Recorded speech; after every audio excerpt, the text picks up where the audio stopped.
While college football hasn't yet fallen prey to the 24-hour news cycle like the NFL has, it's arguable that it actually has more fans. With stadiums topping 100,000 per game, its appeal is hard to deny. Can the same thing be said about NCAA Football 13?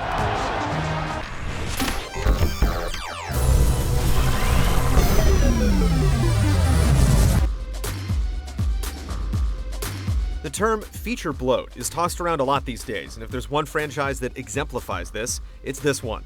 On its umpteenth iteration this generation, there's no shortage of ways to play. This year, the lone addition is the Heisman Challenge, where you select one of over a dozen prior winners and attempt to replicate their award-winning season. It's the first time real players have appeared in the franchise, but with no option to use their legacy jerseys or stadiums, the authenticity suffers. It's also disappointing that you're not attempting to replicate exact plays like Doug Flutie's desperation bomb. Instead, you're asked to reach statistical goals, and it just ends up feeling limp. Like the perennial Road to Glory mode, you only play from the perspective of the stars, so you have no control over how many points your defense gives up, and ultimately, how the season plays out on the whole.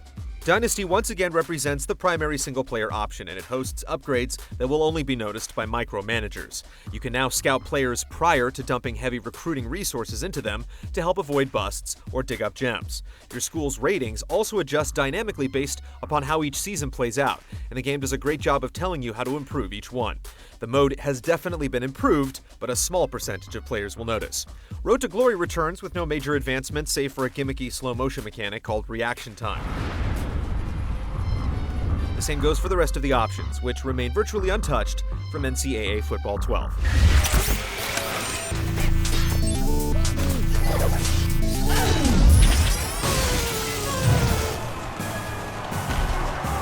There's really just one big alteration to the gameplay, but it's significant.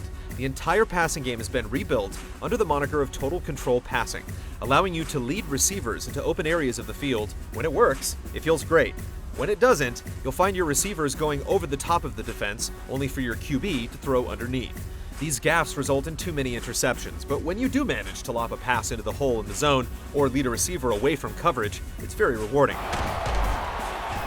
Interceptions are nothing new to NCAA football, or Madden for that matter. Linebackers have been ball-hawking fiends for a couple years now, and now they must actually recognize the ball before making a pick. This cuts down the INTs in man-to-man coverage, but not in zone. Receivers must also see the ball before making a catch, and there are windows in their routes when they're more likely to snag the ball.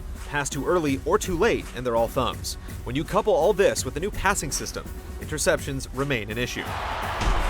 Not much else has been done to the gameplay unless you count things like automatic dropbacks. The stick control for the running game still feels responsive and flexible, and while NCAA Football 13 lacks Madden NFL 13's new collision system, the tackling and momentum still facilitate varying depth of skill.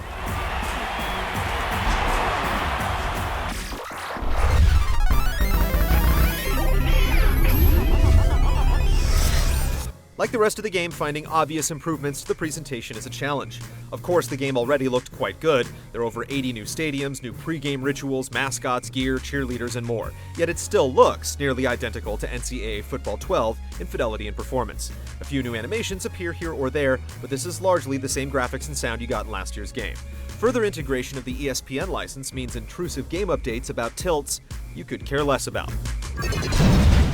NCAA Football 13 is a bit of a disappointment as the franchise faces its inevitable confrontation with the law of diminishing returns. Significant advancements in design or gameplay are few, and the ones that are included are flawed in some way.